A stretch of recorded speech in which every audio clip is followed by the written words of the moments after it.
Hood Postman, Hood Postman, reporting live, reporting live.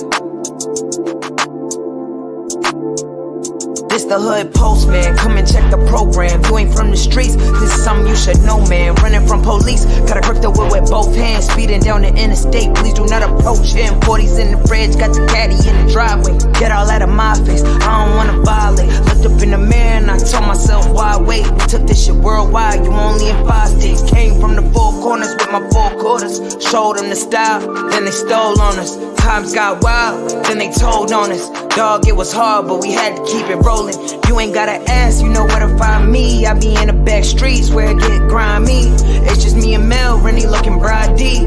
I be going hard till I'm in the 5 C's. Know the vibes, I'ma do it till I die. I ain't never switched sides, I ain't never had to tell a lie. Let's ride.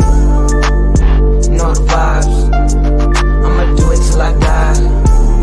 I ain't never switched sides, I ain't never told them up a lie. Let's ride. Hood Postman, Hood Postman, Hood Postman, Hood Postman, Hood Postman, Hood Postman, Hood Postman, Hood Postman.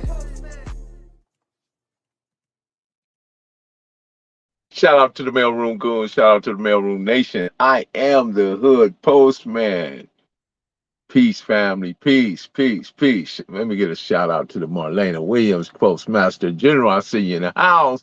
What's up, Mayweather? Asiatic Supreme. We back to another episode. Tales from the Hood. Story time. I see y'all like them stories, so I thought, what's going on? No, I haven't seen you in a while. How you doing out there, sir? I thought I'd come back. Be sure to click the notification bell, like, subscribe, and share. Drop a comment down below, because when this dope content hit, it's going to feel like the 1st and the 15th. First, let's give a shout out to all the founders, the one that put the foundation together and made it all work in the 72. I'm talking about that 1972 where they was like this with it. Man, all gas, no brakes, The streets ain't made for everybody. That's why they created the sidewalk, man. And know your place. The streets ain't made for everybody. That's why they created the sidewalk. So when we dealing with the founders, we talking about Donald Duck Norwood and Killer Wayne. Killer Wayne, from the Killer Wayne side, you had T.J. Swan, which was one of his New York, one of his close comrades. You had Killer Bray, another one is close. You had Heavyhead, another close one. You had Mark Penwright. And then you had Andre Butler, Roddy Butler, Flip Dog. You had Turtle, which was Little T, Baby T at the time. Terry Burson, Little T, Sleep Hudson. Then you had Sammy Capone.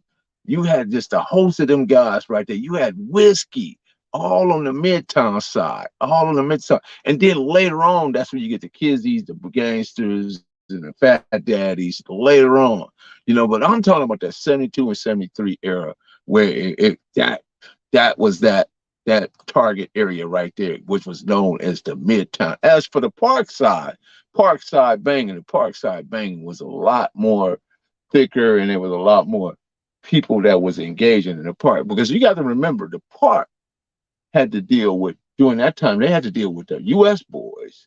They was fighting the looters. And it was also, and if the West was coming through, then so be it. That's what it was at that time. I'm talking about 72, 73, and I know a lot of people may not remember that era, or maybe wasn't even around, or maybe was too young to really grasp what was going on at that time. So you had Donald Duck Norwood, you had Hercules, Chester Norwood was Hercules, you had Robbo Frog, Robert Thomas. You had Big Roy Scott. They always called him Roy Scott. He had no other name. Usually when you hear people called by their name, that means there's some stuff that come with that individual. You had, let's see, Roy Scott. You had Donnie Wayne. You had Stevie Wonder. You had Jug, which we call Moon. Jug was about 7 feet tall, man. I remember that time I caught him on the corner. We started calling him Moon. If he stand out there, man, the man was out there pointing at the moon, man. I think he had got over some of the angel dust at that time. Then you had Al Green. Al Green, another just a dude off the chain. Al Green, man. Al Green was off the chain. He shot himself in the sack down, down there. Shot himself. I don't know how he managed to do that, but that's what happened. Then you had JJ, Johnny Jones. Johnny Jones was just as swole as Tookie. JJ, Johnny Jones. Matter of fact, he had the first murder committed in, was it 1969, 1970 at Whaley Junior High. Hit a boy in the head, in the head with a cupcake. It was him, Donald Doug Norwood, and Killer Carl was all involved on that case. It's already been litigated. It's public knowledge, so it's nothing that I'm saying that hasn't already been said. Then there was D-Shot, Donnell Miles, hand got great with them hands, you know what I mean? Killer Wayne was right there. Then you had Glenn Hudson, Black Ass, they just call him Black Ass Glenn sometimes. Then you had Glenn Holmes, another Glenn, down at the cul-de-sac, down the dead end of Pearl. Then you had, let's see, Gary the Governor Miller. He had, let's see, his little brothers was Jumbo, Prabo, and Monte, and then he had two sisters, was May, we call, her name is Carmen, and Evie. That was his family. They stayed on the S block on the spring when I like the fur. They called 1600 this day and time, right there. And then you had, let's see, JD. JD had two brothers, Downey and Rainey. Then you had Tommy Broussard. Tommy, we used to call him Bo. So he had the cold 6'6". He had the burgundy 6'6" with the diamond tuck back then when they was going to Mexico, get the diamond tuck. Coming back, you know, we had that thing real, looking real low, went pancaking on the ground, all the way on the ground. Then you had June, Funderburg, Baby Charles and June was brothers. You had Dennis Dunn, which was Nuck, Killer Mac, Walter McNeil. Chocolate was Silas Cole. Then you had Chili Pimp. Chili Pimp is Snake. Chili Pimp was from Chicago. He was actually a Black Stone Ranger that came out of Chicago and came to Compton and started picking up. He used to have that baby cannon. He called it a baby cannon, you know. Man was dangerous with the baby cannon. Man, Putin shot him one time, right? He was on spring. I don't know if Chili Pimp was like, I don't know if he didn't know about Putin at the time, but Putin saw you, he gonna get off. Putin put a part down Chili Pimp. Man, we laughed about that for real. Chili Pimp was hot about that. But Snake, Curtis Patrick, CP, of course, Donald Prescott, A.B. Wolf.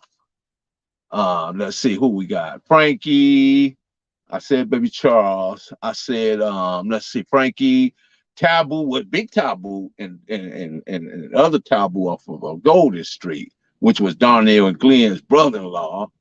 And then you had Levi Clark, hand God. Levi probably the oldest homie we had, Levi Clark. And then his brother was Crazy Mike. I remember when Crazy Mike got shot. I think Jimmy Butler Cash shot him.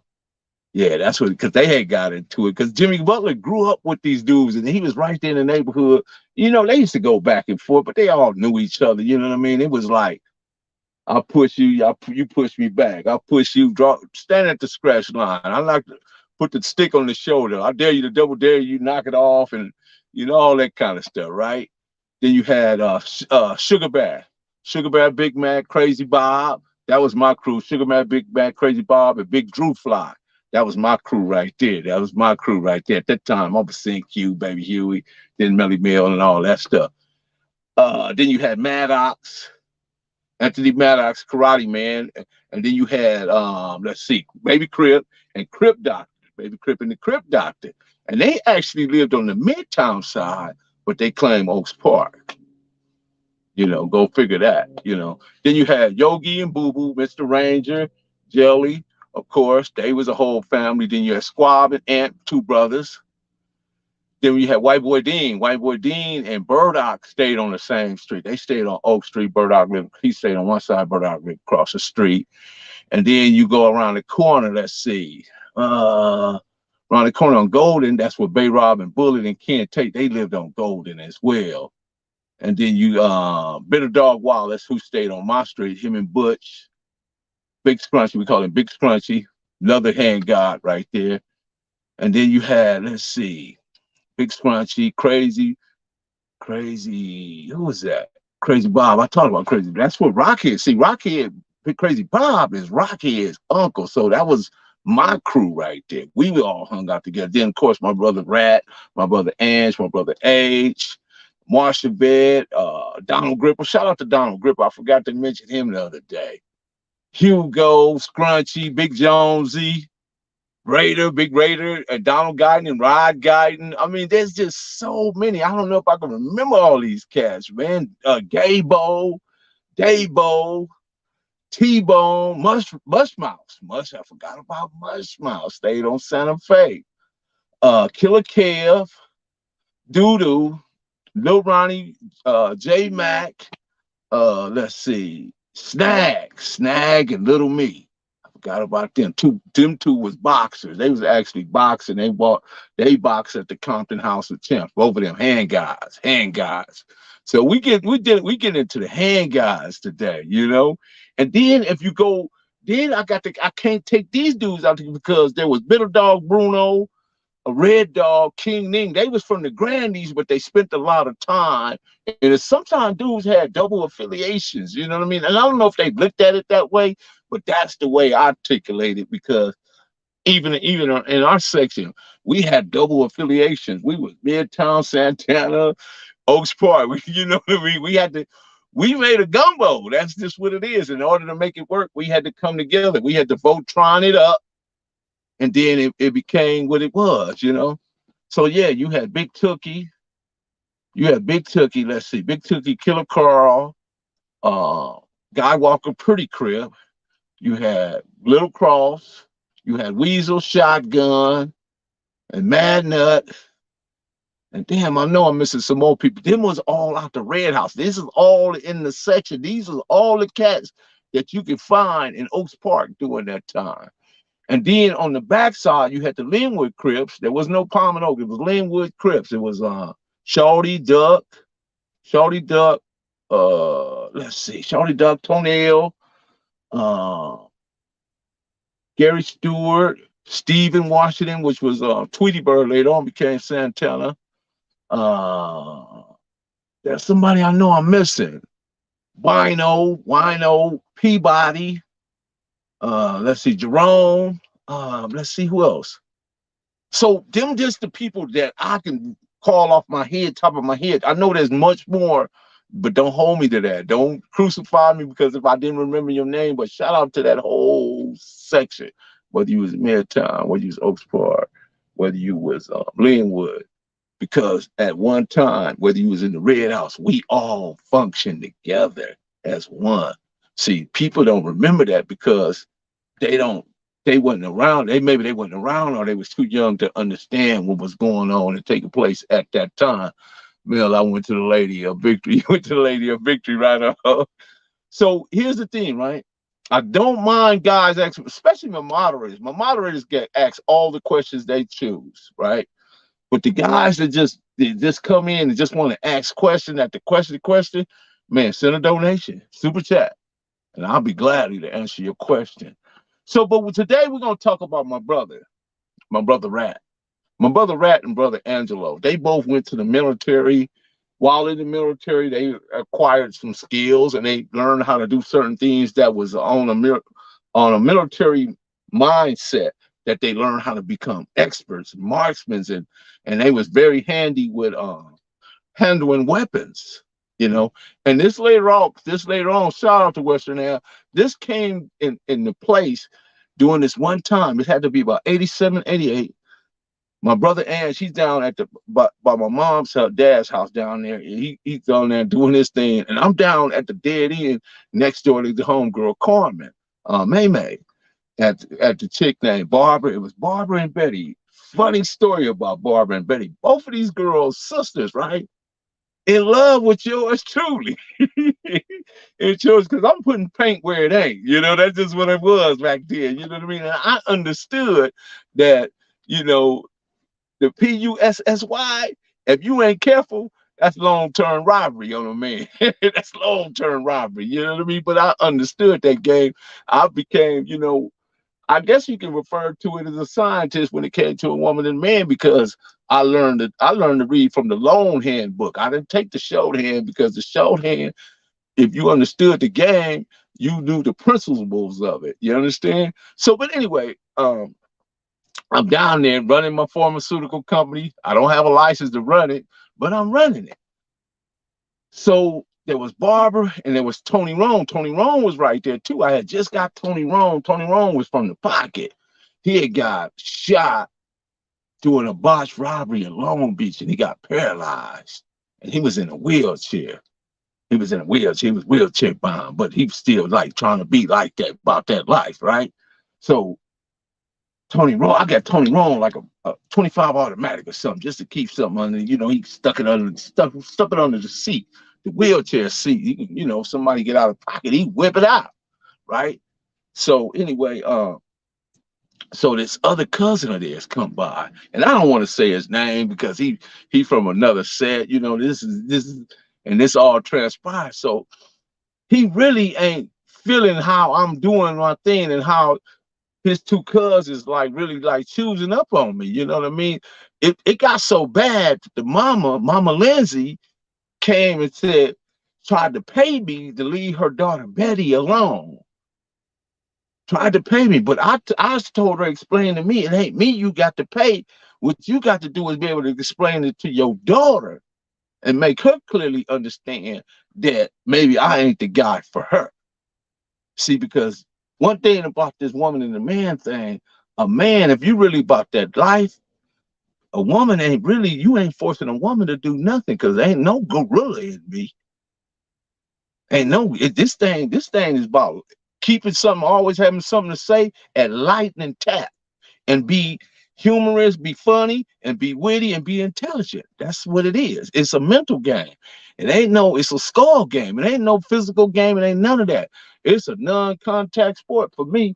That's just me.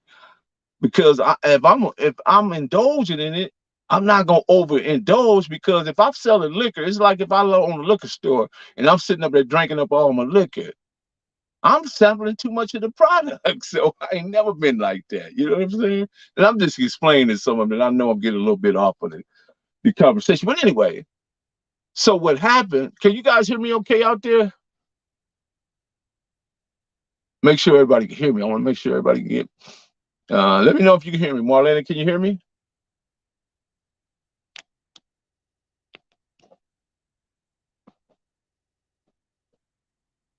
Can you hear me?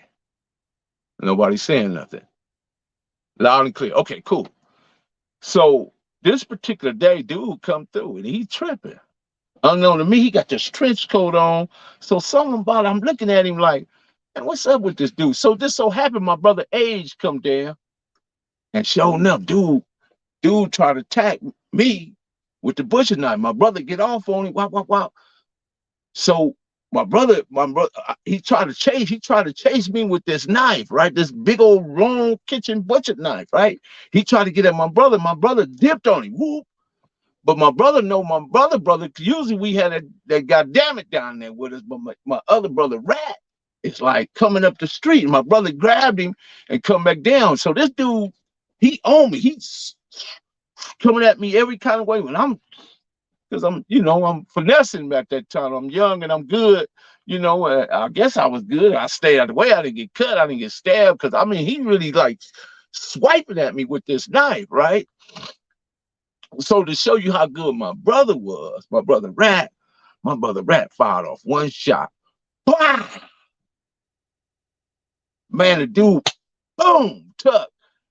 The knife hit the ground, right? We see a little blood, but it don't dawn on us that, until like 2 weeks later, we see dude got this big old bandage on his hand. And I later on talked to the dude, you know what I mean? After we got a clear understanding about what was happening, dude, you can't be interfering in this stuff. You gotta let these women, they grown women, they make decisions for themselves. You can't make no decisions. I don't care how cousin you is to them,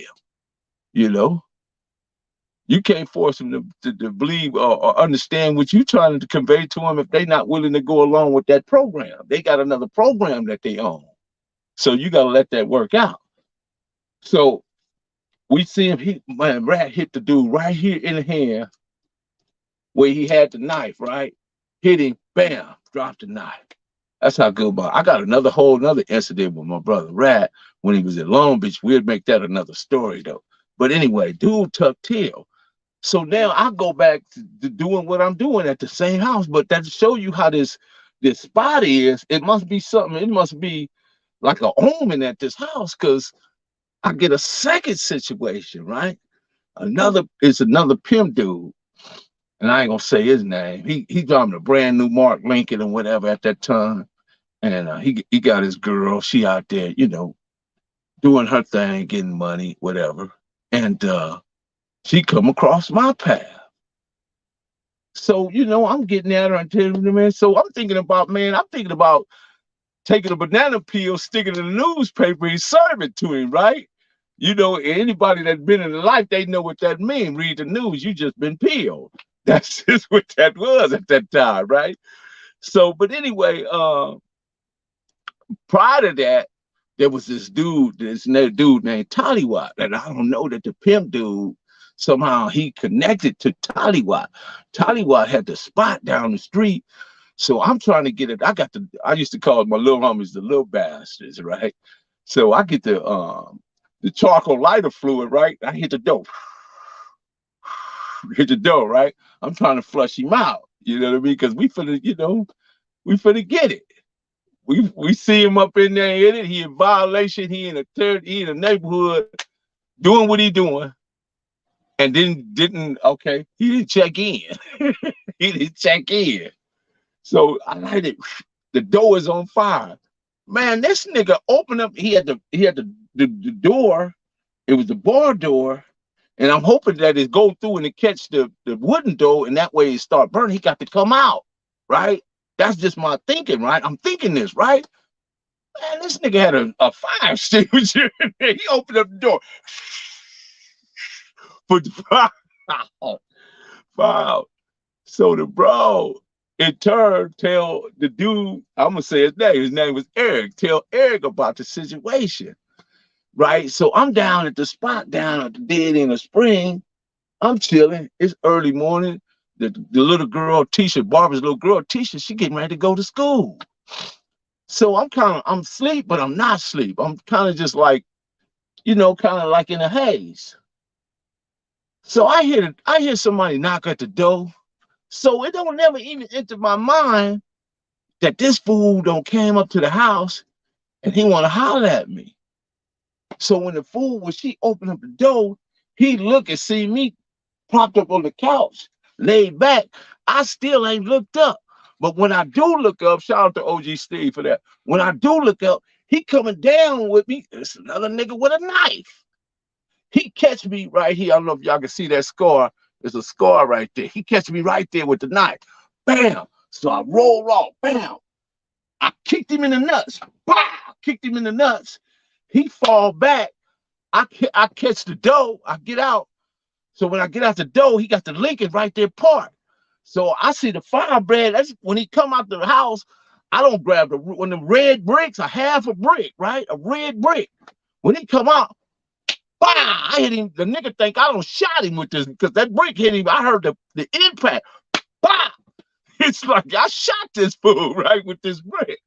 Man, he dazed and 30. He taught, so I started cutting down the street. Now I got to go get my brother because I know my brother, he got that goddamn it. See, he got that goddamn it, gonna make dude change his mind about a whole lot today, right? So as I'm trying to get, man, the fool recovered, jump in his car, and jump over on the sidewalk trying to hit me. He almost got me. I dive out the way. He turn around, come back, try to hit me again. By this time, I'm throwing everything I could find at this dude in this car. I'm trying to get him, you know what I mean? Because he's trying to literally kill me, you know what I'm saying? And this is why when I tell you that these are some of these stories that I got, it's so wild and outrageous that sometimes it'd be hard for me to tell them because I don't want to mention all these people's names, and I wasn't no tough guy, but I was a guy that knew how to think.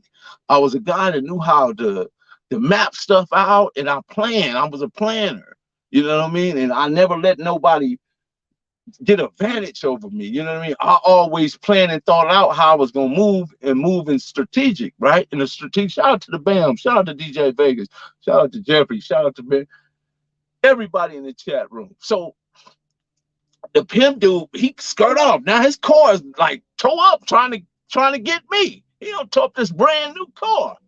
So he get on. Cause by this time, F Troop come boom, boom, boom, boom, boom, looking, right? They roll up on me. I don't know. They looking at me like crazy. I just kept walking, like, okay, whatever, you know. So I get on, get down there. My brother, I tell my brother what's happening. So my brother showing up. We cowboy up. We looking for this dude. But long story short, his bro come back and she started apologizing and everything. But you know what I mean? Because all the time, the dude was really mad. He wasn't. I can't see him being mad about me, what I did to the spot that was next to where they lived at. I think it was more about the girl than the spot, you know, but he tried to make it seem like it was about the spot. But all the time, it was about the girl. That's what it really was. And he just wanted to be real about it. But all this time, doing all this time, all this cripping going on around, and everybody, you know, because at that time, man, my name done went from pimping to professor to belly. If I don't had like 3 or 4 different handles because I was always that steward, that studious individual that was always trying something and venturing out and experimenting other things and trying things to see how they apply and worked in my life. You understand? And at the same time, I was probably one of the best car thieves around there. I learned that from Turtle, but I took it to another advantage because once Turtle showed me the first time, and then I don't know if y'all know, probably somebody in the chat ever heard of a cat named Shaky out of East LA. Well, Shaky taught me how to go to the Velvet Turtle, and a couple of them other restaurants. Remember they used to have a valet parking at the Velvet Turtle. You would pull up in your Mercedes or your BMW or your Porsche, and you get a valet your keys, and they take your keys and hang it on the board based on the number, right? So I get my brother-in-law, Ron, rest in peace, shout out to Ron, and this one we got with Ant McAllister, Spark, rest in peace as well. He was from the Nutties. We started being on them cars, you know what I mean? Because your life, when you involved in the gangs, right? Your life go through so many transitions because you trying things and seeing what fit, what works, what don't works, and you seeing that there's certain things that you like, that you interested in. Because there's been times, man, I don't knock the car with the people sitting in the front room eating dinner, and they see their car backing out the driveway. But when I think about it, that was some of the most hilarious stuff. Hilarious Superman laughter. Yeah, Gangster Crew did to have your own batch of dudes. Yeah, right. So, but then later on, you know what I mean? When me, Gangster, and Turtle, and Ronnie Charles, and Twin, we started knocking cars. That was on a whole nother level. That was some we knocked the cars like on the gangster tip back then, you know what I mean?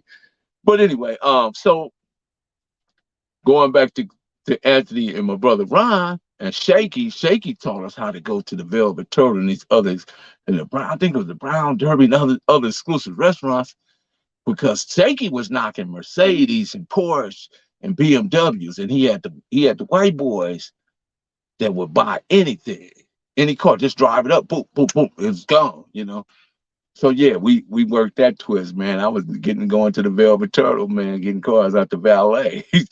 Getting distracted the valet with Ron and Spark. Did I sneak up under there because I had the heart, get the key out the thing, bam, knock the car, be out, dipping. Shout out to Brian Williams. You guys was a cold piece who was working back then. Yeah, man, because there's all sorts of kind of things that makes a gang member. It ain't necessarily strictly built on the most violent or the most dude that's always just hugging the corner, hugging the block. There's a cleverness to it. There's a wittiness to it. There's a above board type of individuals that's able to think things out and give it a methodic thought to it and process it in a way you be like, man, that nigga pulled that off. And I don't mean to use that word right, but that just came out at that point. But he pulled that off. You understand? So, but yeah, that's just where we at. But once again, shout out to my brother Rat. You know what I mean? And I'm gonna tell y'all about Rat, right? Just to give you a little feed. Rat, my brother, we all grew up in the same households.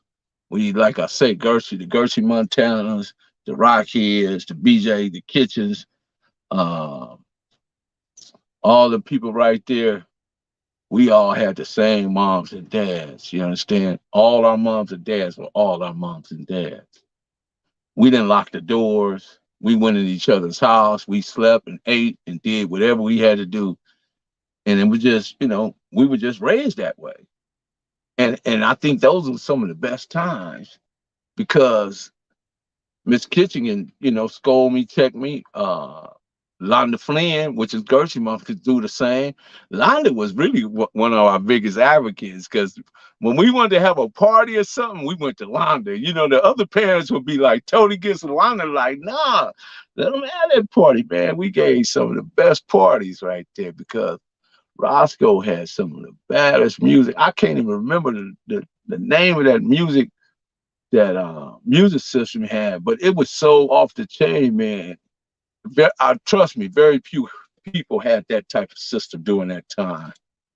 But yeah, shout out to everybody from the Park side. Shout out to everybody from the Midtown side. Shout out to everybody from the Red House. And I'm just going back to memory lane. I did a roll call of most of them dudes, and you can see that a lot of them dudes, it was a lot of dudes from on that Park side, a lot, bro.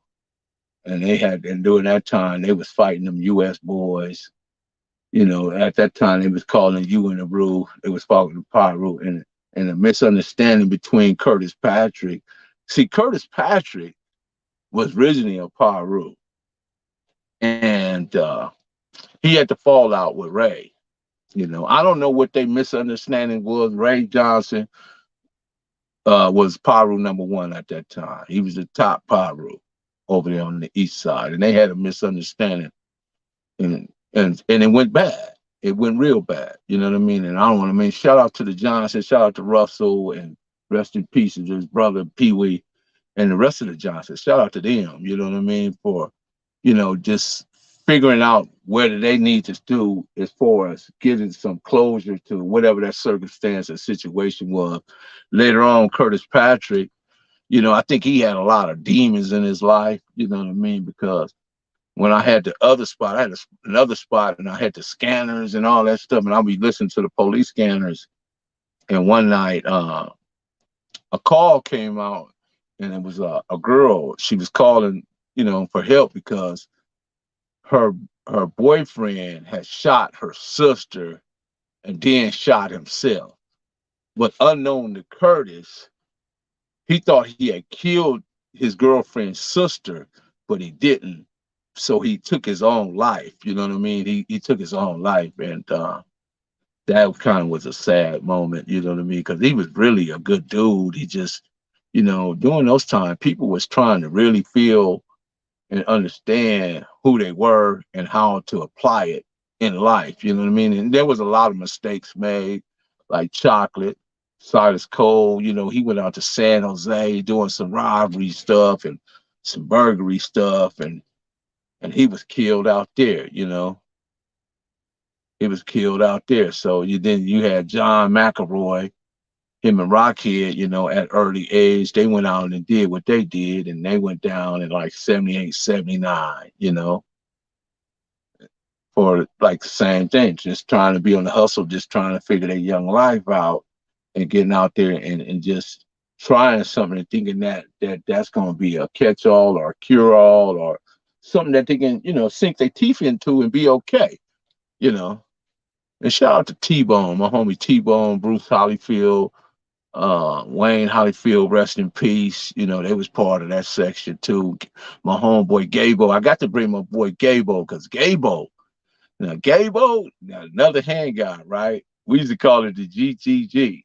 get it, got it, gone. That's what me and him was on. You know what I mean? We had a whole nother persona, and I was talking to him today, and I'm gonna tell some stories about Gabo. You know, he was a real, like, real good true homeboy. You know what I mean? And we still like this to this day. You know, but I'm speaking in regards to 72 and 73 and 74, 75. You know what I mean? And those individuals that I'm speaking about. But then there was another element and another core of individuals that came on, because you got to remember, as in 72, I was 13.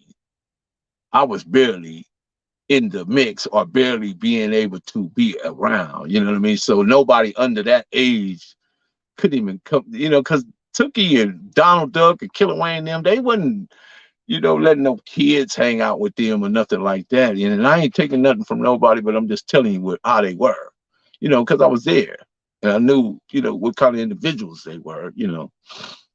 Wayne was Killer Wayne. He was like a freaking chicken hawk or something. He would hunch his back up, you know, like a pit bull or a cat or something. Like he ready when he get down, you know what I mean? He had this, and he'd cock that head and that eye on you, you know what I mean? To the degree that where you knew that you was gonna have to fight Killer Wayne. That's just what it was. We was on Spring one time, right? And Killer Wayne said, "Man, somebody in that backyard." He telling the homie New Bob, the homie Rudy, a couple other homies, and I can't remember who was all out there. So finally the homies get tired. "Man, go back there and see who back there, homie." He started walking back there, and all of a sudden the shots rang, go pop, pop, pop, pop, pop. Now they don't shot Killer. Somebody had hopped the fence, came off of Willow. Somehow they came off of Santa Fe, the Willow, and hopped the fence and was in the backyard on the homie Idi Amin's house, and they was in the backyard. I'm watching his car, but anyway, they was hiding in the backyard and they shot Killer Wayne. Funny stuff though, man. Salute to the mailroom. Like I can say, man, I don't mind answering questions, but what guys is super chat, definitely I got that question, you know what I mean? But if you just asking questions and you want to go take it to another channel and make a whole nother video and all that, man, we ain't doing all that, man. Go ahead and screen record it. Do what you've been doing. Steal it. Steal the content. Shout out to E-Money. What's up, E-Money? I took your advice, E-Money.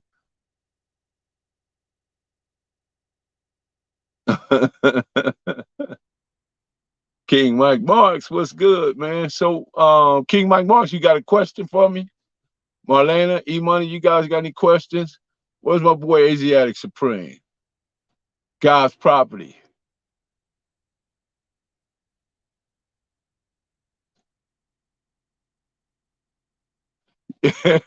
What year was that? The line read the news, you've been peeled. I spoke it for myself. It was about 88, 87, 88. But it was, like I say, man, it come from the Bible itself. That ain't something I made up. That was already written down. That was already etched in the guidelines. You understand? So, but when you understand that life, you want to go get the whole pie. You don't want to be working from a half a pie, or you don't want to be working from the stance of a gorilla. You know, like I said, it's a skull game. It's always being able to have the right thing to say, a lightning tap, and they enjoy hearing you speak. You know, that's some of the stuff like that Charleston White guy when he say they entertained by his macking and all that crap. But yeah, but this thing we call Crip, shout out to Big Devil, man. What's happening, man? This thing we call Crip is a whole nother ball of wax. It's so complex. It has so many arms and so many branches reaching in so many different directions. So back in the day, right, you had a network, right? Whether you was it doesn't matter what these, like I say, man, the 722 stands for 7 blocks, 2 sides, bam, bam, right? So there was a network that ranged through all these individuals, right? When it became Santana, that made affirmed its foundation and made it solid. There was individuals that would be on top of garages, trees. There was individuals that would just go out and do what they do, but at the same time, they wouldn't do something and then go home and go somewhere else and leave the rest of the cats out there hanging. They didn't do that. They would come, hey man, look, right now it ain't cool, get off the block. And they wouldn't explain nothing, but that's just what they did. And I'm not trying to make this glorify this or make it look pretty or any of that, but it was just a time and an era that hopefully don't never come back. And hopefully we can get these kids to understand that what they're doing is not proper. Because how can you keep entertaining this some stuff that happened way back when? And most of it that happened, for the most part of it, was behind vagina. A lot of it. A lot of it. You know. And shout out to the homegirls, man. Like my homegirls, I got my homegirls, Nancy, my homegirl, Lanice, we call her the Bees, Courtney. Let's see, let me go through the list of them. Roberta and Candy, you know what I mean? I got a host of Mexican homegirls, you know. Then shout out to Juju's sisters, Bertha, Connie, you know, and Veronica and them, you know, and shout out to all them, you know, and shout out to my homegirl Shabo. Rest in peace, man. Yeah, I've seen a picture with Shabo holding that pump shotgun, man. Shabo probably was just as down as any dude around there, you know. Shout out to rest in peace, Big Roro. Shout out to Laverne, you know, and just a whole lot of a host of homegirls, you know what I mean? And if I didn't mention them, you know, mention y'all name, I didn't mean to, but you know, that was just at the top of my head, you know. The homegirl Thumble, rest in peace. You know, Jack Ball, Jackie Hill, you know. Yeah, I got to talk about the Smurfs too. I got to tell y'all about the Smurfs because I helped them put that, what they was trying to do, you know what I mean? Not the Smurf thing itself, but I put that, when they decided to enter the hustle game, they took the map that I gave them. I gave them the blueprint, and they ran off that blueprint, and they got, you know, they got some real money because I showed them. They followed, they listened to me step by step and understood what I was telling them was going to get them to where they wanted to be in regards to the rewards. You know, the cars, the girls, and then, man, I tell you, man, I study things. I don't just spit things out and don't know what the heck I'm talking about, or don't understand that the pharmacology and the breakdown and how they interact. Sometimes these compounds and these chemicals interact with your enzymes. I understand all that. See, so I would break stuff down to them, and they would listen and they would follow it, letter for letter, letter for letter, and in return, the rewards was great. You know, you get to ride around Mercedes and BMWs and hot rod Volkswagens, and you know, Bill would put them 48 Webers and all that stuff on the Volkswagen, put them hot Porsche engines in there. You know, that was my guy, Bill Hill.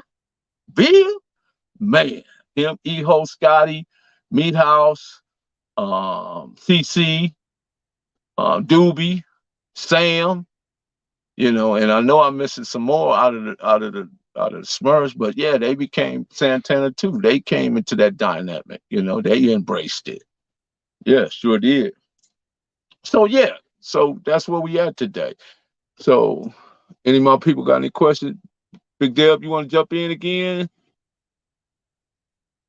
Damn, I don't miss the story. Pass me late.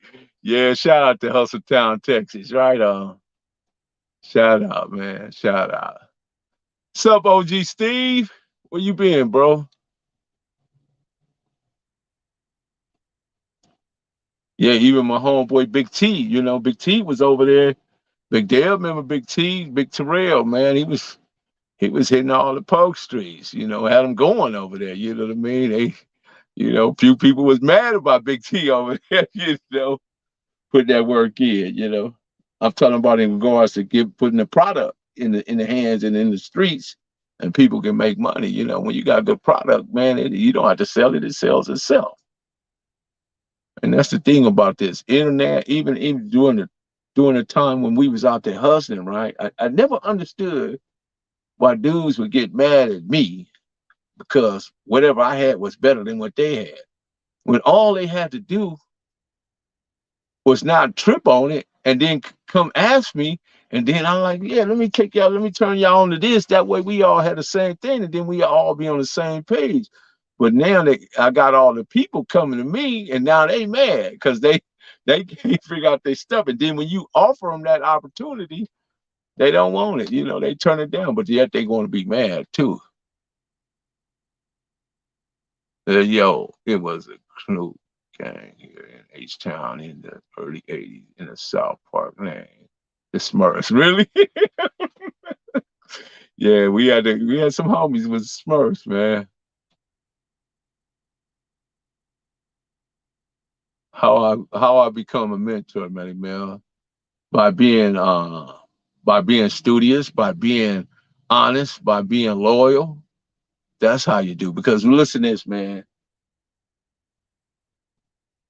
When it comes to this thing we call the game, man, what you got to understand is that for you to survive in it, you got to know these things, man. That jealousy hides in compliments, envy hides in support, and hate hides in love.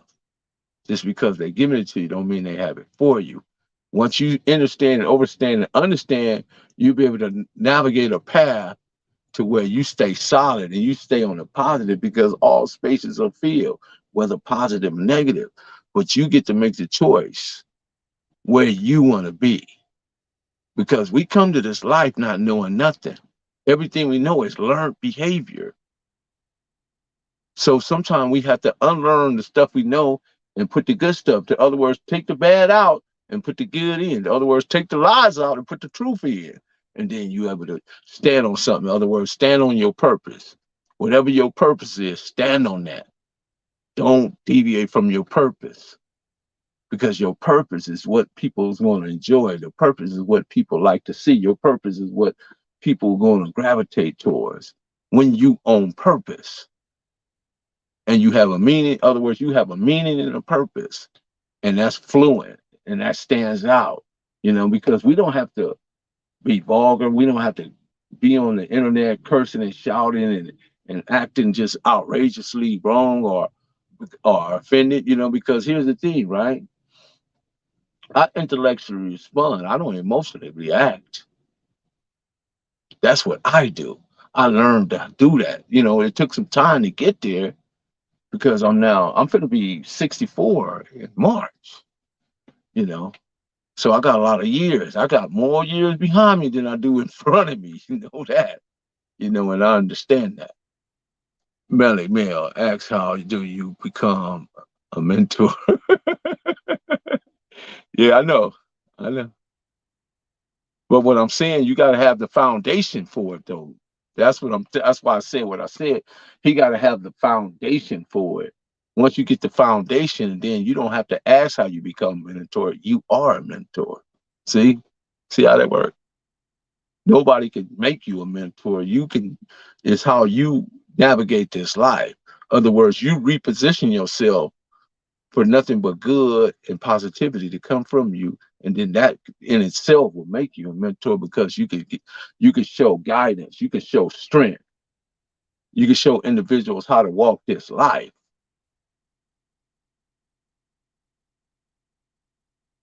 Stand on that. Right on, man. Everybody hit that like button now. Please, everybody hit that like button, man. I think y'all get bored with me for some reason.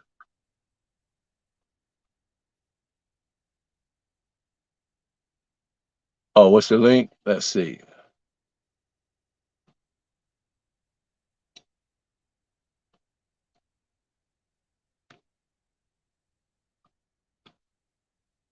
There you go.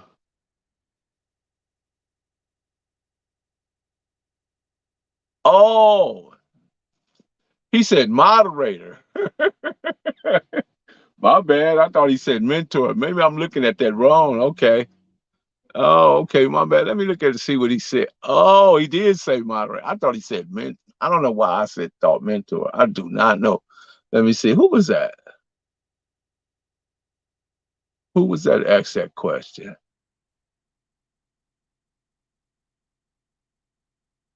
How you become a mentor is by being here, bro. Hey, Mel, what's your deal on to purchase your first car?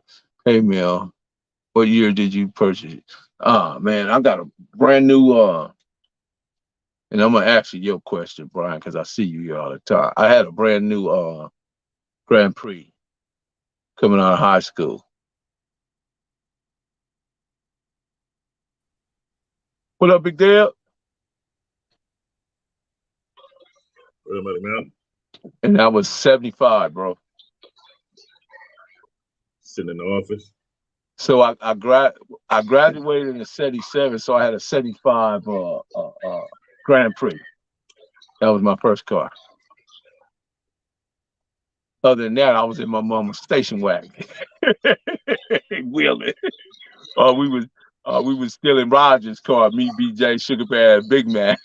Roger was Rocky's stepdaddy. We steal his car, man. We be all over Carson, Long Beach, LA, jumping out on fools. Yeah. So what's up, Big Dale? What's going on, man? Oh man, chilling, sitting up here at the desk, doing some paper, just finishing some paperwork up. Uh-huh. So let me ask this question. Who was that expert about the wrench? He said moderator. I did not read that correctly. Sorry about that, bro. I still don't know who it was. I'm trying to go back through the comments.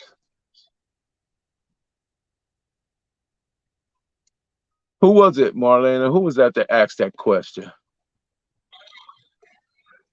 He said that was That was the year I was born. Yeah, thank you, God's property. Big Dale bounced out. Anybody know who was asking that about the moderator stuff?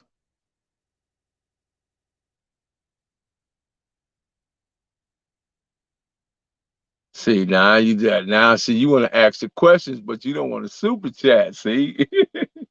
Mm-hmm. Yeah. My brother, I'm gonna just say this. My brother was a marksman, bro. I'm just gonna say that.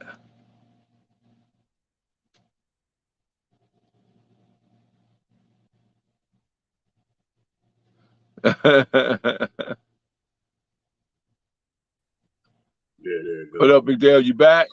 Yeah, I'm back. I had to put Let's say, Big Dale, save me a spot on the roster. New employee, 2024. Tell him I'm your nephew. Oh, come on in. I'm the boss. I ain't got it yet. Come on in. I got my nephew up here tonight working. My little cousin, rather. Oh, you did? You did, Stoke? Okay, you did. Okay, let me see what you... I didn't see it. Maybe you sent it. What'd you do? Send a cash app or something? Okay, see, let's see. How far? I say he was about at least 50 feet from the dude when he shot. And it was nighttime. Keep that in mind. It was nighttime when it happened.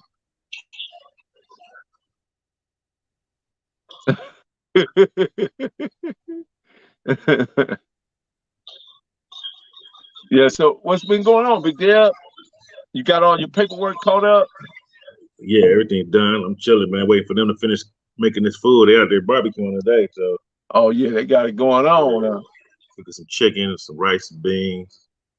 Shit, I know you showed them how to put it together. Yeah, no, they getting down on their own. They do the little boneless chicken and stuff, refried beans and the rice. So I was waiting for them to finish it up. I'll go down there, go out there in a minute, kick it with the little work crew. They finished early tonight. Well, so you want to give us a fight story before you get out? You know what I'm saying? Oh, a squabble story? Yeah. The thrill of victory or the agony of defeat? Dude, what you guys want? The thrill of victory or the agony of defeat? He's giving y'all multiple choice.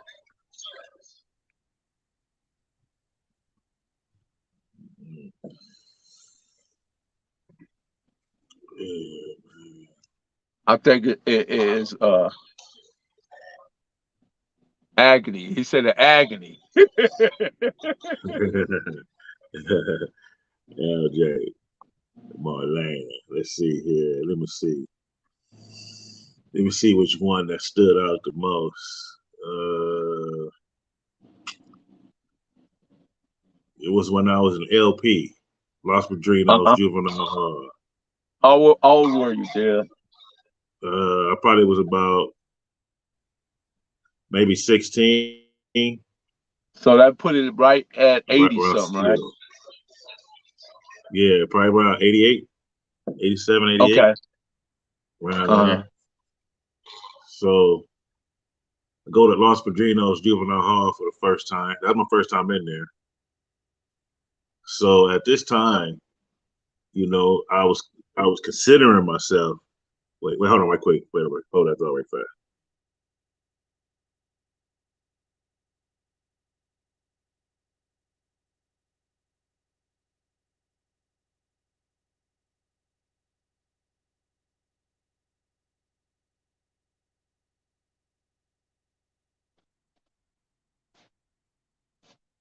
Shout out to the Mailroom Nation. Shout out to the Mailroom Goons. I like when y'all come in here and y'all function under these stories. Y'all like these stories, right? We got to keep the stories going. Try to find a story for y'all. Big Dev is off right now. Yeah, please sure to click the notification bell, man. Press them thumbs up. It's important to get so you trigger the algorithm so we get more people in these chats. And it makes it Panoy, what's happening, man? Carson in the house. What's been happening with you, Panoy? How you been, man? Did you ever go over there and apply for that job up there at the railroad? Did you ever apply for it?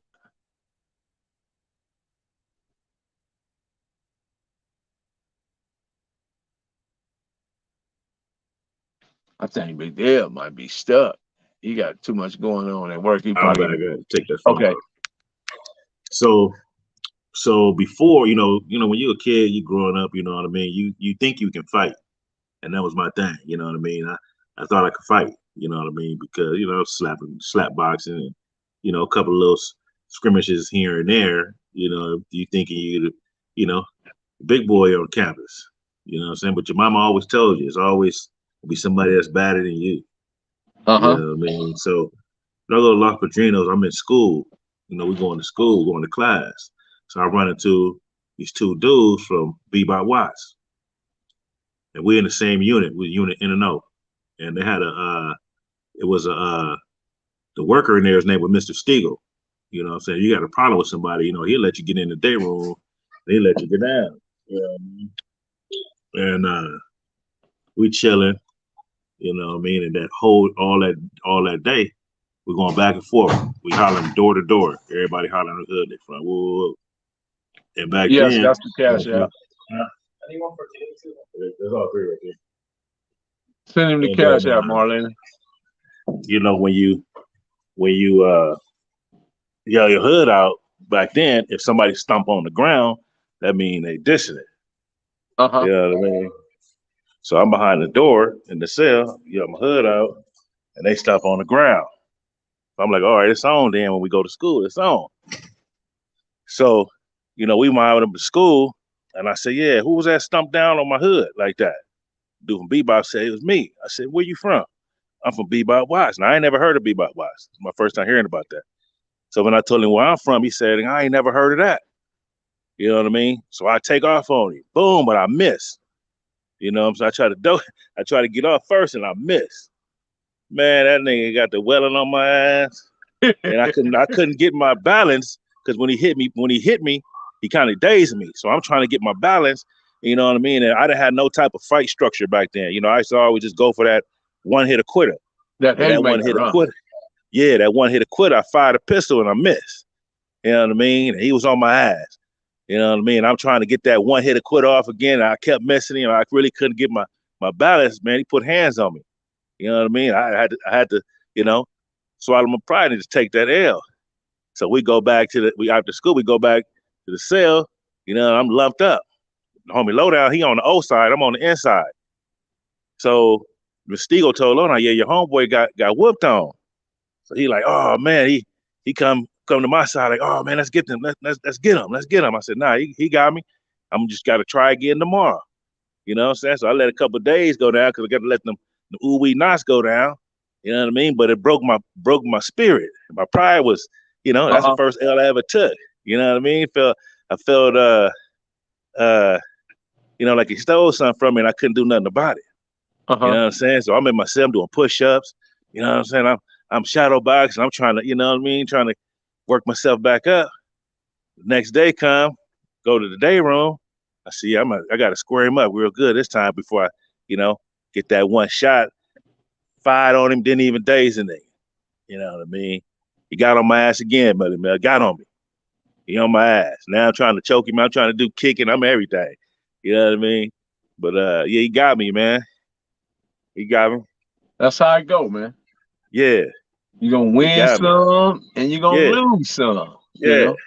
But you live to fight another day. Yeah, I didn't hide in the cell or didn't want to come out to outside when everybody playing basketball. You know what I mean? Like shit. Everybody, God damn, man, what happened to you? They got me. And all that, I was like, man, that's fucked. I ain't never seen you looking like that, homie. You know what I'm saying? But I vowed from that day, I said, you know what, man, that one hit a quitter shit ain't gonna work all the time. I had no technique, no nothing. You know what I mean? I thought I had the strength, but shit, that nigga was he had hands. You know what I mean? So I just made it my business when I got out to get a little bit more stronger. You know what I'm saying? Practice some technique, some perseverance, some skills, and don't depend on that one shot. But once I mastered that, shit, man. Hey, Marcus, by me being older, I was definitely, I would say, let's see, 59, 69, 59, 69, 79, 78. So I had to be about 19. I had to be about 19, and they had to be gangster. I think he's about 4 or 5 years behind me. So I think, and then Quinn is probably 1 or 2 years behind me. So figure it from 19 and figure 4 or 5 years or in 2 years, that's how old they was when we started hanging out. And Turtle was 1 year above me. So Turtle, I'd have been, but of course I knew Turtle from 72, but 73 is when I first met Turtle, 73. So, but just think about if I was 18, 19, Turtle would have been 19 or 20, and Gangster would have been about, I wouldn't say, if I was, I put him 4 years back. 4 years back. Yeah, so he was young though, but he was a man child, so he was able to hold his own, you know what I mean? So in that regard.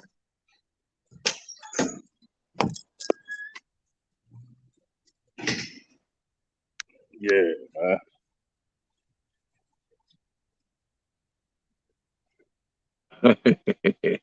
Free cash app. All right, Mike. Yeah, but damn, see, but you know what though, man? You didn't quit there. You figured like you had something to build on from right there, Yeah, I mean, because it was easy to knock a smoker out. Smoker, they weak anyway. You know what I'm saying? So, or to just dope feed them motherfucker or whatever, knock them out. And that's when when I was that young like that, that was my go-to. If I catch you, you gonna go to sleep. But after that, I didn't have nothing after that. You know what I mean? And that was my weakness. So, I just had to keep at it. You know what I mean? How to get up in there and mix it up. Yeah. And that's when we invented the Shark Tank and the Hideaway, and it was steel sharpen steel. And we'd be out there, we'll get down and slap box and sometimes fight. And we'll do that all day. Yeah, I got it. I got it, Alex. I got it, bro. What's your question?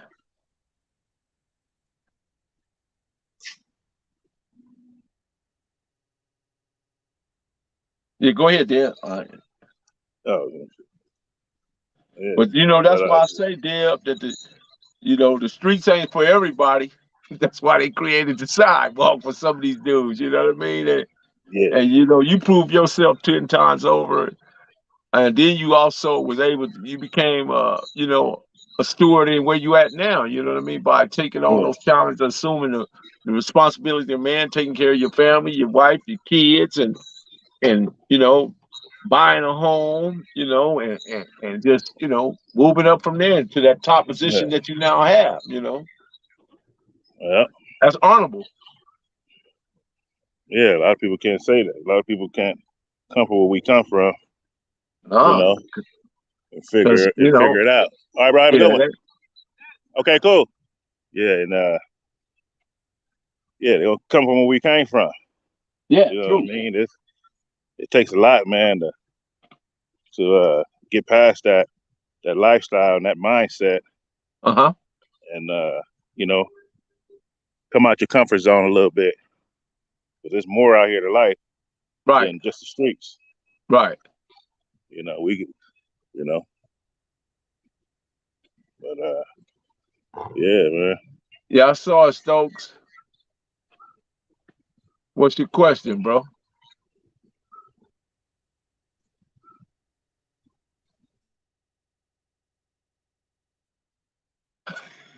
And Mike, you in here hustling for the professor.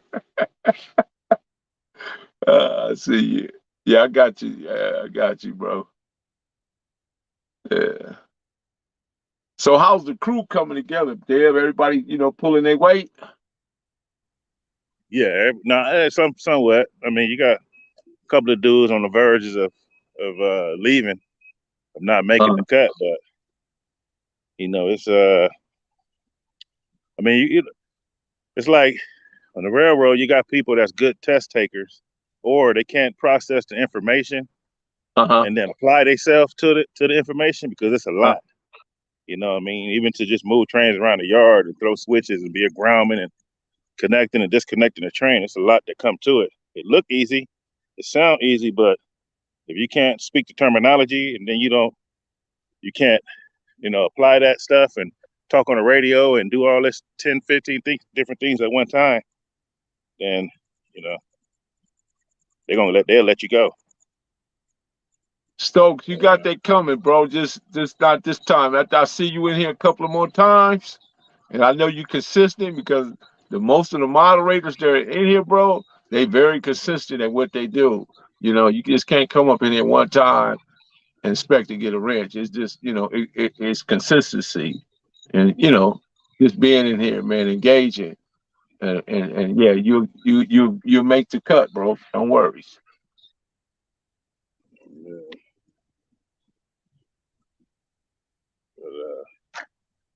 Yeah, that is rare. You're right. Shout out to LJ, man. Thank you, man. What's your question? You're right, man. That's the same grouping I'm in right there, Aldridge. Right in that grouping, right? You just explained. I'm in that same grouping. You know, because you remember early on I talked about being that I spent 10 years in federal prison, it put me in a deficit, because that means 10 years of time I can't get back. That was lost time. Had I just been applying myself to what my goals and desires and achievements at this point would have been greater, had I just remained, you know, in the world, in the free world, and not had to go spend that time in federal prison. So yeah, you're right. But still, it's a test of who we are as individuals. You know, Big Dale pulled himself up. I was able to come back, pull myself up, and get back on. You know what I mean? You know, credit score at an 800 and stuff like that. You know what I mean? So, you know, and I ain't gonna tell you how much credit y'all got, but yeah, but you get the chance. Yeah, man. It's a good thing. You got a question, LJ?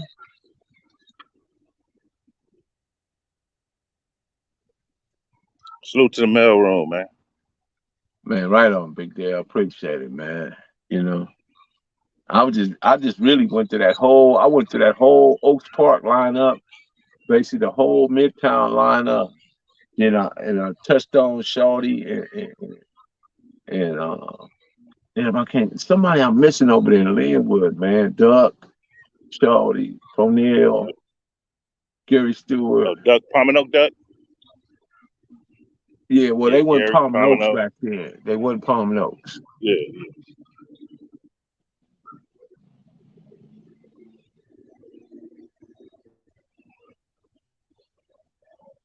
He said I Yeah, might I'm need a gonna get cosign if you got an sons. 800 score though. Yeah, I feel you, bro. And you know what though, LJ, I won't even cosign for my kids. That's how I keep my score. I won't. No, they is not finna. Cause your kids, man, they put everything on the heart, man. I tell them blame it on the mind and not the heart.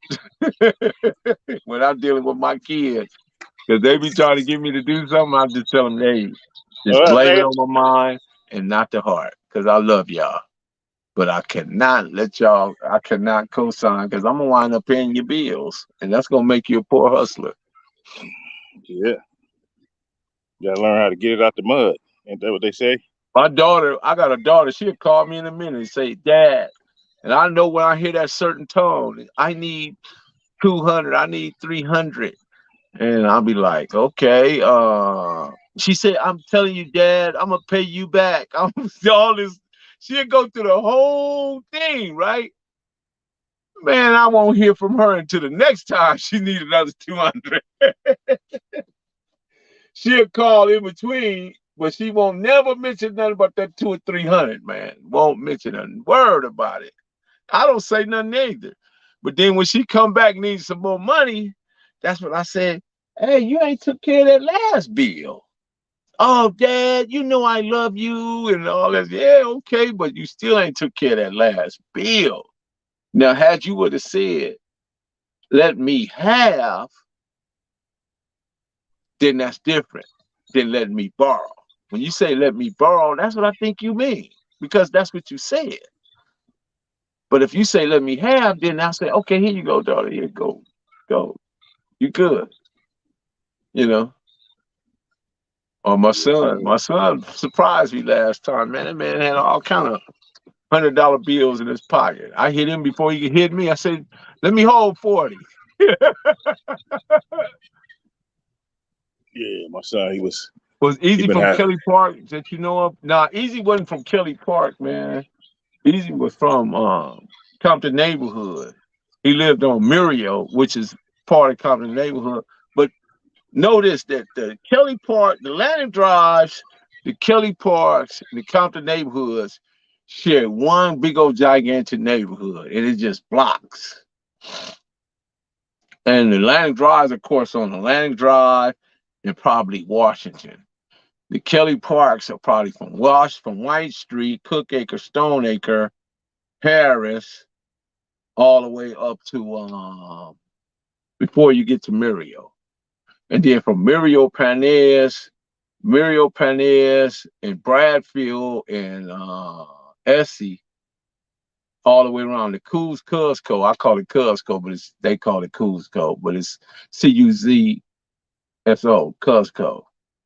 So yeah, they got all them streets. That's Compton, but it's all one big old neighborhood. So that's how that works.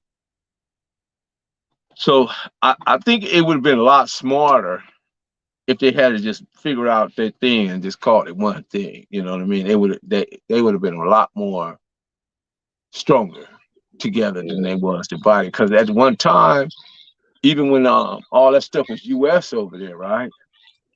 That was together. You know what I mean? And then when all them dudes decided to become Crips, then they broke off and did this and that and that. Even the South was even at one time, all them dudes were saying South Side. Everybody except for the Landing Drives. And then shortly that phased out. And then the South became the South, which was over there by South Park. I mean the Poinsettia, the Sloans, the Mayo, the Pearls, the Chesters, and the California Street. All that was Glencoe, Greenleaf. All that was in the South, and then South Park sat right there in the middle of it. So yeah. So for me, all that should have been one group. Panez. I remember we had a big old standoff at the Kelly Parks over there on Panez Street. Yeah.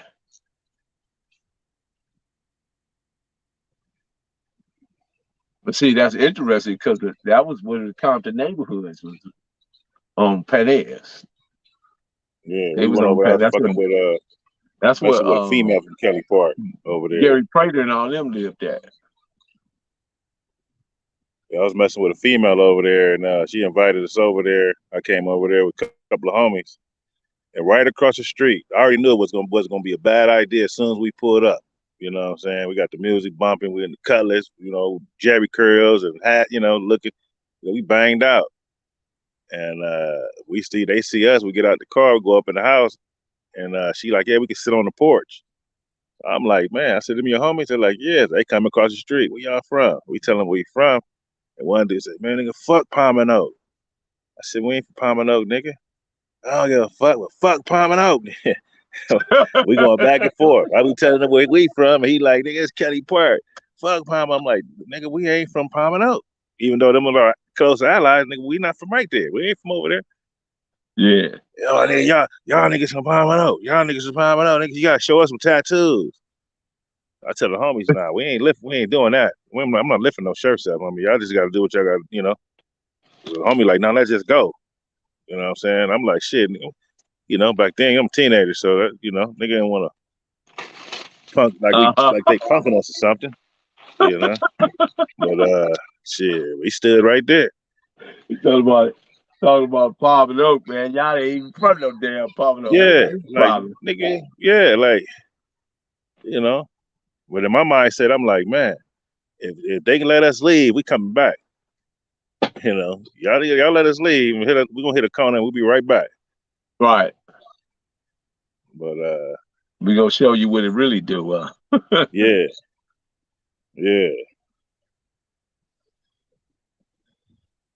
Well, shucks, Deb, I gotta get up out of here, man. I gotta eat some rest so I can kill this Friday off, be ready to go. I appreciate you, bro. We'll chop it up real soon. Yeah, for sure. Salute to the mail room, man. Everybody have a good one. Salute to the mail room. Good Thursday. Yep. Shout out to God's Property. Shout out to Marlene Williams, Postmaster General. Shout out to my boy Stokes, man. Just keep watching, Stokes. Keep following us, man. Remember, like, subscribe, and share with your peoples, man. Because a lot of times we get on some information that like a lot of people don't understand that even today, Steve Ballmer, Microsoft CEO, he's putting together a 400 multi-million-dollar project for black people, for black entrepreneurs. You know, you guys need to go follow that. Google it, follow it. And if you're entrepreneur, see, can you get some of that money? Also, you got 5 states that's still holding on to slave laws. They was talking about that today as well. So follow that. I mean, we got to get that stuff changed because, you know, we should be beyond that already. You know, there shouldn't be 5 states that still hold on to the penal code and you know, and they treating you like a slave when you in prison, you know. And, you know, the 13th Amendment says, you know, it says what it says, but they need to change the language in that because, you know, we're citizens now, you know, and they need to accept us as such because we built this country. We build this country, and for 5 states to still be holding on to some type of slave laws is ridiculous to me. Very ridiculous. Very ridiculous. So yeah, every day I try to find things in the news feed that's pertaining to us because I know sometimes they slide stuff in the news feed that a lot of us don't catch. And so it's my job to go in there and catch it, find it, bring it to the table. Let's chop it up, get into it, make a stew out of it. But anyway, shout out to the Mailroom Nation. Shout out to the Mailroom Goons. I am Professor Melly Mill. Be sure to click the like, subscribe. Continue to follow me, please. Continue to like and subscribe and share. So when the dope content hit, it'll feel like it's the first of the 15. And don't be no stranger, Stoke. Keep calling. Keep coming up, man, and getting your questions in, man, and we're gonna get there. Dog, it was hard, but we had to keep it rolling.